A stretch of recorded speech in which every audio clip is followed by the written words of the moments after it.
She kissed him goodnight. He never opened his eyes again. His heart was strong. His tests were perfect. But inside his brain, one tiny clot exploded. No headache, no chest pain, just silence. Because the #1 stroke risk hides in normal blood tests. And if you miss it, you'll miss your only chance. In this video, I'll show you the truth that even doctors forget. As a brain doctor, I've seen how stroke doesn't knock. It enters quietly, sometimes during sleep, often without a single warning. What I'll show you today could help you recognize the invisible signs and act before the damage becomes irreversible. Chapter 1. How to know you're having a stroke alone, when your brain lies to you and time is slipping away. It starts quietly, no pain, no drama, just your hand dropping the toothbrush. Your smile doesn't look quite right. You speak, but your voice sounds like it belongs to someone else. You glance in the mirror, and half of your face isn't moving. But your brain, the very thing under attack, whispers back, "You're fine. Maybe you're just tired." That moment is the most dangerous moment of your life. Margaret, age 68, experienced this exact scene. She had just made tea, sat down on her couch, and noticed her right arm slipping off the armrest. Her face drooped, her speech blurred, but instead of panic, she felt confusion. She waited. She rationalized. By the time she called for help, she had lost the golden hour, the window where modern stroke treatments could have reversed the damage. Margaret survived, but now lives with partial paralysis and needs help dressing every morning. A stroke is a betrayal from within. It hijacks your ability to recognize what's happening. That's why you must memorize one simple test, FAST, your personal emergency checklist when you're alone. F for face. Look in a mirror. Smile. If one side falls, it's real. A for arms. Raise both arms. If one drifts down, take it seriously. S for speech. Say something simple. The sky is blue. If your words sound off, don't wait. T for time. You are not overreacting. Call 911 immediately. Do it now. Set your phone lock screen to display the word FAST. Comment BRAIN below if you've ever ignored a symptom like this, and share this video with someone who lives alone. Because the next time your brain lies, you might not get another chance to correct it. Chapter 2. Call 911 immediately, not your son. The wrong call during a stroke can kill you. What to do when having a stroke alone? Your brain can't afford hesitation. You've realized it's a stroke. You've seen your face droop in the mirror, your hand drift, your words slip away. Now comes the most important decision of your life, and you have exactly one chance to get it right. Most people fail right here, not because they panic, but because they do something tragically human. They call someone they love, a son, a neighbor, a friend, but not the only number that can save them. Tom, age 71, recognized the signs. He knew something was wrong. He reached for his phone and dialed his daughter. She was driving and didn't pick up. He tried his neighbor. No answer. By the time emergency services arrived, 35 minutes later, Tom had lost the ability to speak and move his right side. The doctors told his family, if he had called 911 the moment symptoms began, we could have reversed this. What most people don't know is this. Stroke treatment is a race against time and blood. Every minute a clot blocks oxygen to the brain, you lose nearly 2 million neurons. Drugs like TPA or procedures like thrombectomy work only within a narrow time window, often under 4 hours from the first symptom. The sooner you act, the more of your brain can be saved, and only 911 can start that process instantly. If you can speak, say one word, stroke. If not, use voice commands like, "Hey Siri, call 911," or "Alexa, get help." If your voice fails, bang on the wall, slam the floor. Emergency dispatchers can track your phone's location even if you can't talk. Right now, open your phone, set up voice activation, save 911 as your emergency contact. Comment "call first" if you understand that every other call can wait, but your brain cannot. Because when a stroke strikes, only one call opens the door to survival. The rest might be too late. You've called 911, but what if they can't reach you? What if you collapse in the wrong place or lie in a way that cuts off your own breath? What if you forget to tell them the one thing that lets them save your brain? In the next chapters, you'll learn exactly how to prepare your body, your home, and your timeline so you don't just survive the stroke, you survive it with your life still intact. Chapter 3. How a locked door or dark house can kill you during a stroke, even after you've called 911. Stroke survival alone isn't just about the brain. It's about being found in time. You did everything right. You recognized the signs. You called 911. But here's the part almost no one talks about. If emergency responders can't reach you in time, your brain will continue to die, silently, invisibly, just behind a locked door.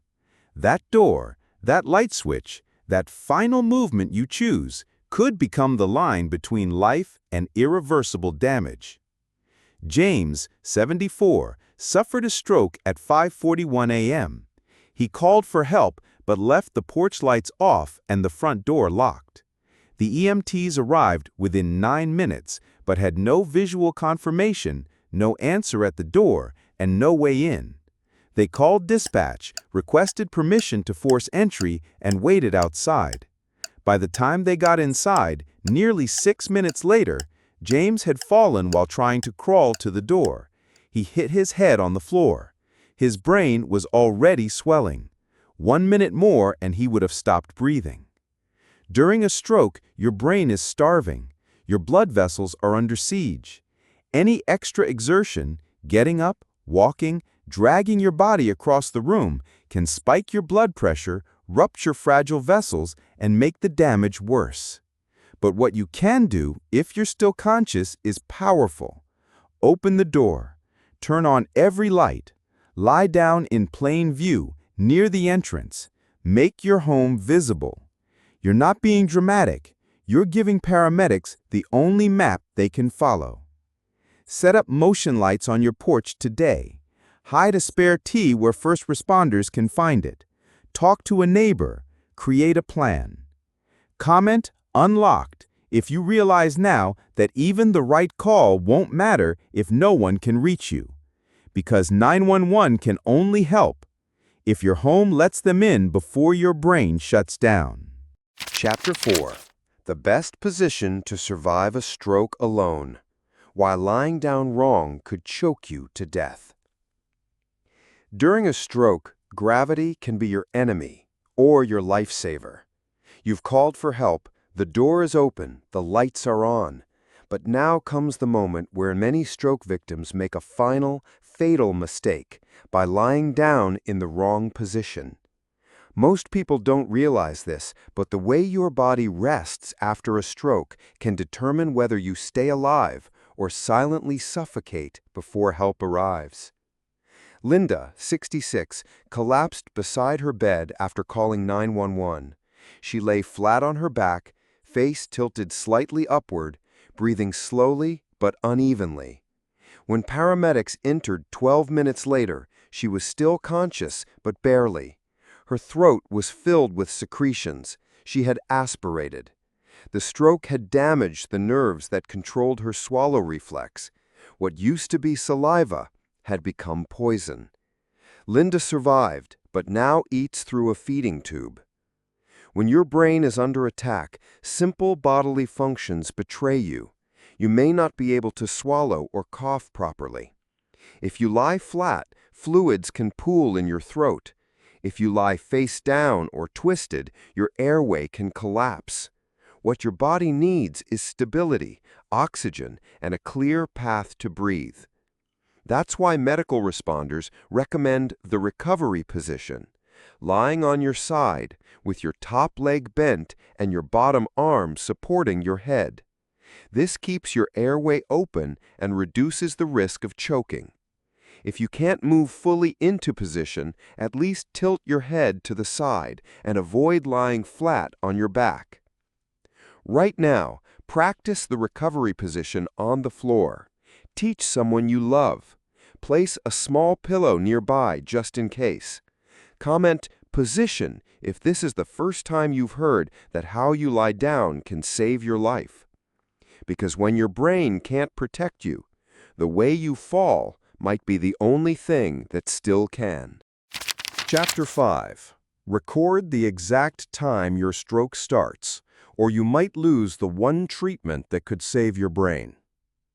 What to do when having a stroke alone, because missing the time means missing your chance. You've done everything right. You recognized the signs. You called 911. You unlocked the door. You're lying down safely. But now comes the step that most people forget, and forgetting it can cost you everything: knowing when it all began. In stroke care, time isn't just important, it's everything. Not knowing when your symptoms started is one of the top reasons patients get denied life-saving treatment, even after reaching the hospital in time. Doctors need that timestamp to make a decision, because every stroke treatment has a critical time window, and if they don't know when it started, they can't give you the drugs or perform the procedure. It's too risky. You might bleed into your own brain. Daniel, 69, noticed his speech slurring around 6:40 a.m. He sat down, unsure. 30 minutes later, he collapsed fully. When paramedics arrived, he was conscious but confused. At the hospital, he couldn't remember the exact time things began. No one could confirm it. The doctors said no to TPA. He survived, but he can no longer write his name or recognize his grandkids. That's why, even during chaos, you must act like someone who plans to survive. Use your phone. Speak into the voice recorder. My right hand went numb at 6:42 a.m. Can't speak? Type a note. Scribble on paper. Snap a picture of the clock. Set a repeating alarm. Leave a trail that says, "This is when it began." Right now, create an emergency note on your phone titled Stroke Time Log.